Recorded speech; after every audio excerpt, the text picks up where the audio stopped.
എനിക്കിന്ന് നിങ്ങളോട് മനസ്സ് തുറന്നൊന്ന് സംസാരിക്കണം. എൻ്റെ ശരിയായ വില്ലെന്ന് പറയുന്നത് മറ്റേ പച്ച ഗോബ്ലിനോ അല്ലെങ്കിൽ ഡോക്ടർ ഒക്ടോപ്പസോ അതുമല്ല മറ്റേ നമ്മുടെ വെനമില്ലേ, അതൊന്നുമല്ല. That is procrastination. പ്രൊക്രാസ്റ്റിനേഷൻ എന്താണെന്ന് വെച്ചാൽ നമ്മൾ ഇപ്പോൾ ഒരു കാര്യം ഇങ്ങനെ ചെയ്യണം എന്ന് വിചാരിച്ചിട്ട് ഇന്ന് നാളെ മറ്റന്നാൾ അങ്ങനെ നീട്ടിക്കൊണ്ടു പോകുന്നില്ല. അത് ഞാൻ ഉദ്ദേശിക്കുന്നത്. Meet me the king of procrastination. നിങ്ങൾ ഈ റീൽ കണ്ടാ? ഈ റീലിന് ചിലപ്പോൾ ഏറ്റവും കൂടുതൽ ഷെയറും മെൻഷനും കിട്ടിയത് എനിക്കായിരിക്കും.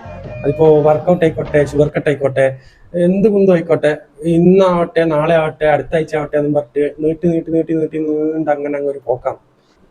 ഇപ്പൊ തന്നെ നോക്ക്, ഞാൻ എൻ്റെ ലാസ്റ്റ് വീഡിയോ ഇട്ടിട്ട് ഏകദേശം ഒരാഴ്ച. എന്താ കാരണം? രാവിലെ എണീക്കുന്നതും ഡയറ്റ് ഫോളോ ചെയ്യുന്നതും ഓടുന്നതൊക്കെ വീഡിയോ ആയിട്ട് സെറ്റ് ചെയ്യണമെങ്കിൽ ആദ്യം അതൊക്കെ ചെയ്യണ്ടേ? അപ്പൊ അതേ വീണ്ടും പ്രൊക്രാസ്റ്റിനേഷൻ. അല്ലെങ്കിൽ പിന്നെ നേരത്തെ കടന്നുറങ്ങിയാൽ ഇല്ലെങ്കിൽ രാവിലെ തന്നെ എണീച്ചിട്ട് ഓടുക എന്നുള്ളൊരു സ്കീം പിടിക്കേണ്ടി വരും. പക്ഷെ അന്നേരം ചെറിയൊരു പ്രശ്നം വരുന്നുണ്ട്. നമ്മൾ ഒരു ദിവസം 6 to 7 hours ഉറങ്ങാണ്ട് വർക്കൗട്ടും കാര്യങ്ങളൊക്കെ ചെയ്തിട്ടുണ്ടെങ്കിൽ നമ്മുടെ ബോഡിക്ക് തന്നെ കേടാണ്. ഇപ്പോൾ ബൾക്കാക്കാനാണെങ്കിലും ലീനാക്കാനാണെങ്കിലും ഫിറ്റാനാണെങ്കിലും ജീവൻ ആദ്യം വേണ്ടേ, എന്നാലല്ലേ ബാക്കിയൊക്കെ ചെയ്യാൻ പറ്റൂ. So sleep is first priority. എന്ന് വിചാരിച്ചിട്ട് കാലാകാലം ഉറക്കം ശരിയാണെന്ന് നോക്കിയിട്ടിരിക്കാൻ പറ്റില്ലല്ലോ. നമ്മൾപോലെ 3 മണിക്കും 4 മണിക്കൊക്കെ ഉറങ്ങുന്ന ആൾക്കാർക്ക് നന്നാണ്ടേ. സോ അതിനു വേണ്ടിയിട്ട് ഞാനൊരു വഴി കണ്ടെത്തി. To be continued.